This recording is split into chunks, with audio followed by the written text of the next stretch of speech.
How to check SOT on iPhone. To get started, first of all go ahead and open up the Settings application on your phone. Once you're here, scroll down to find and tap on Screen Time. Screen Time provides detailed reports about how much time you spend on your device and lets you set limits for what you want to manage. Inside the Screen Time menu, tap on See All App and Website Activity. On this page, you can see a detailed report of your daily screen time usage. You can also switch to the Week and Day tab, back and forth to view your weekly and usage summary.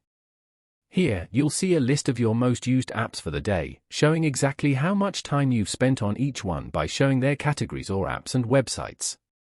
Tap on the Day tab at the top to view a specific day's activity.